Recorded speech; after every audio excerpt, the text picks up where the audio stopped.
The night the soldiers came, Alo changed forever. They came with rifles and fire. They called it order. But they left only ashes, blood, and silence.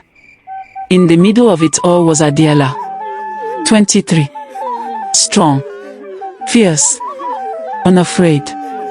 But that night, they took everything, her father, her mother, her 2 brothers. She lived. Not because of mercy, but because a British soldier found her useful. The next day, the village elders spoke. Oro will avenge, they said.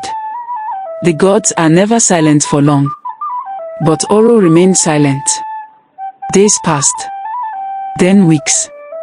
The chief priest continued his chants. But the wind carried no answer. The gods remained quiet. Adiala began to ask questions. Why do we serve a God who cannot protect us? Is Oro deaf? Or is he dead? Her friend Morankeji warned her. Adiala, please. The gods don't like to be questioned. But Adiala kept digging. One evening, she found a hidden satchel beneath her mother's mortar. Inside, a carved totem, and a scroll written in a forbidden language. She took it to Dada, an old, blind priestess living at the forest edge. Dada trembled as she touched the totem. This is older than Oro, she said. If you carry this into the sacred grove, you won't just face a spirit, you'll face the system built to keep people afraid. Adiala looked her in the eyes and said, then let it fall. On the night of Oro's sacred procession, when women were forbidden to leave their homes, Adiala stepped into the village square, dressed in white. People locked their doors. The wind howled. The air thickened.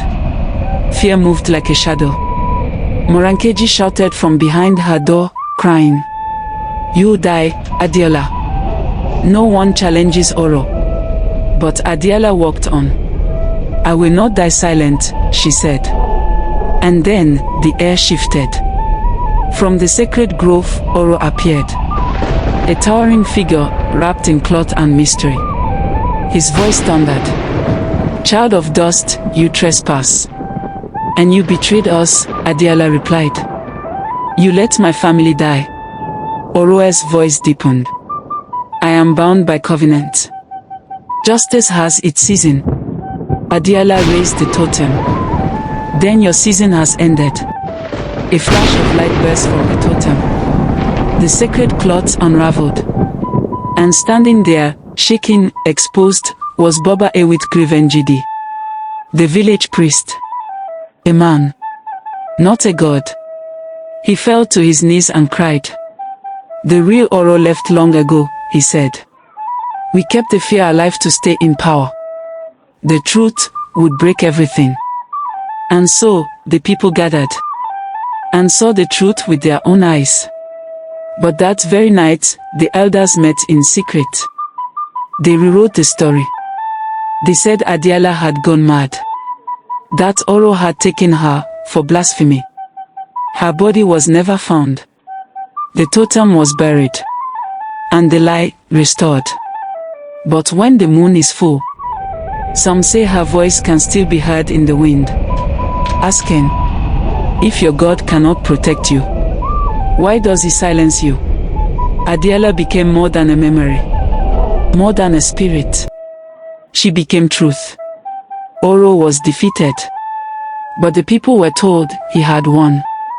Because power fears truth, especially when it comes from the mouth of a woman. Thanks for watching. Like, comment and subscribe.